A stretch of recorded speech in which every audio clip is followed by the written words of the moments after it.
Pengurus wilayah Nahdlatul Ulama Jawa Tengah bersama pemerintah Provinsi Jawa Tengah berkomitmen memperketat pengawasan di lingkungan pondok pesantren. Langkah ini diambil menyusul adanya sejumlah temuan kasus kekerasan seksual di lingkungan pendidikan keagamaan tersebut. Ketua PWNU Jawa Tengah, Abdul Ghaffar Rozin, mengungkapkan bahwa berdasarkan analisis data yang dilakukan, isu atau pemberitaan mengenai kekerasan di pesantren kerap mencuat pada siklus bulan tertentu, khususnya menjelang tahun ajaran baru. Meski demikian, pihaknya menegaskan perlunya memilah informasi agar tidak terjadi generalisasi terhadap institusi pesantren. Sebagai langkah preventif, PWNU Jateng bekerja sama dengan Kementerian Agama tengah mendorong sistematisasi tim pesantren ramah anak yang melibatkan para pemuka agama di tiap-tiap lini pesantren. Satgas ini nantinya bertugas mengedukasi pengasuh mengenai berbagai bentuk kekerasan, baik fisik, verbal, maupun seksual, sekaligus mekanisme penanganannya.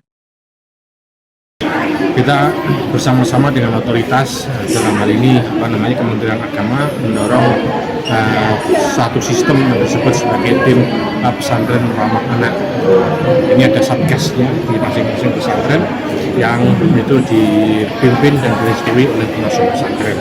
Jadi ada satu tim kecil yang di sana memahami soal regulasi kekerasan. Kekerasan itu ada kekerasan fisik, kekerasan verbal, kekerasan seksual, semua jenis kekerasan itu dipahami dan bagaimana cara penanganannya. Itu ini satgas ini untuk para musyrif, para pembimbing di pesantren-pesantren itu.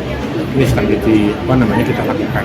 Dan di NU sendiri melalui RMI itu ada RMI Putri yang juga hampir setiap bulan itu mengadakan sosialisasi di pesantren untuk upaya pencegahan. Merespon situasi tersebut, Gubernur Jawa Tengah, Ahmad Lutfi, menyatakan dukungan penuh terhadap langkah preventif yang digagas oleh elemen masyarakat dan organisasi keagamaan seperti PWNU. Pemerintah provinsi menegaskan bahwa penyelesaian masalah ini tidak bisa hanya bertumpu pada aspek hukum, melainkan harus menyentuh pemulihan kondisi moral masyarakat secara kolektif. Pihak Pemprov menyerahkan sepenuhnya proses pembuktian hukum kepada aparat kepolisian jika ditemukan unsur pidana, sembari terus berkoordinasi dengan kementerian terkait dan para tokoh agama untuk mengevaluasi pola pengasuhan di pesantren. Kita harus saling asah-asuh ya, tidak cukup dengan penegakan hukum, kita harus mengumpulkan seluruh tokoh masyarakat untuk menyadarkan kembali, termasuk saya sudah diskusi dengan Gus Rozin, PWNU, kita tokoh yang lain kita kumpul untuk melakukan apa, untuk tidak terulang kembali karena ini sudah menjurus kepada pidana. Penegakan hukum kita serahkan kepada kepolisian dalam rangka pembuktiannya, tetapi terkait dengan kondisi moral adalah masyarakat yang menilai, sehingga recovery ini harus kita sikapi bersama dengan seluruh lapisan masyarakat biar tidak terulang kembali. Dari dulu di pesantren ada hal yang semacam ini, bukan pesantrennya, tetapi bagaimana kita mengevaluasi sendiri dengan cara dewasa mensikapi perkembangan situasi.